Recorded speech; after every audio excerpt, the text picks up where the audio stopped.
मला असं वाटतं की हाच वंदनीय बाळासाहेबांचा विचार आहे जो माननीय एकनाथ शिंदेसाहेब पुढे घेऊन जात आहेत. वंदनीय बाळासाहेबांनी शिवसेना ही 80% समाजकारण आणि 20%च राजकारण या पद्धतीनं चालली पाहिजे अशा पद्धतीचे त्यांचे निर्देश होते.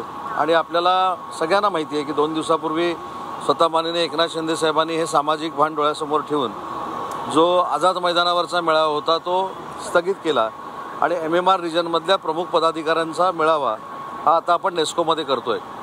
परंतु हा मेळावा जरी नेस्कोमध्ये असला तरी आमचे पूर्व विदर्भ, पश्चिम विदर्भ, मराठवाडा, खानदेश, उत्तर महाराष्ट्र या संपूर्ण भागातले जे शिवसैनिक आहेत त्यांनी या ठिकाणी येऊ नये.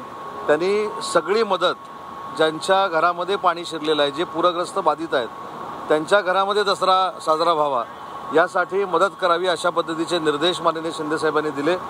आणि मला सांगताना समाधान आहे की आमच्या त्या पट्ट्यातल्या सगळ्या शिवसैनिकांनी, शिवसेनेच्या पदाधिकाऱ्यांनी एक वेगळा इतिहास घडवला आणि या पूरबाधित जी मंडळी आहेत त्यांच्या घरामध्ये दसरा साजरा केला. पालिका निवडणुकीच्या पार्श्वभूमीवर हा मेळावा होतो. काही महिन्यात निवडणूक आहे.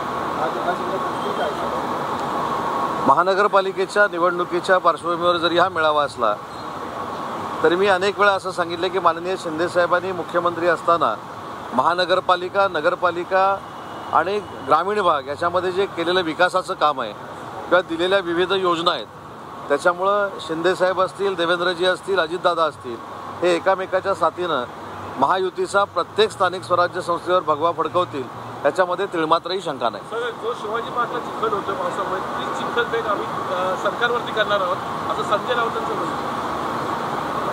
गेली 3.5 वर्ष शाब्दिक घाणेरडी चिखलफेक या सगळ्या मंडळींनी एकनाथ शिंदेसाहेबांवर, आमच्या सगळ्यांवर केली.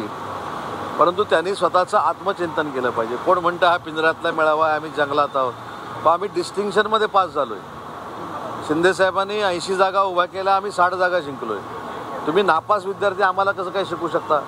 त्याच्यामुळे शिवसेना ही वंदनीय बाळासाहेबांची शिवसेना आहे, धनुष्यबाणाची शिवसेना आहे. ज्या शिवसेनेनं हा धनुष्यबाण काँग्रेसच्या मांडीवर नेऊन ठेवला होता ती UBT सेना आहे.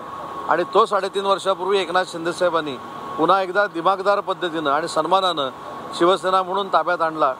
आणि त्याचंच सरकार म्हणजेच वंदनीय बाळासाहेबांच्या विचाराचं सरकार आज महाराष्ट्रामध्ये काम करतं.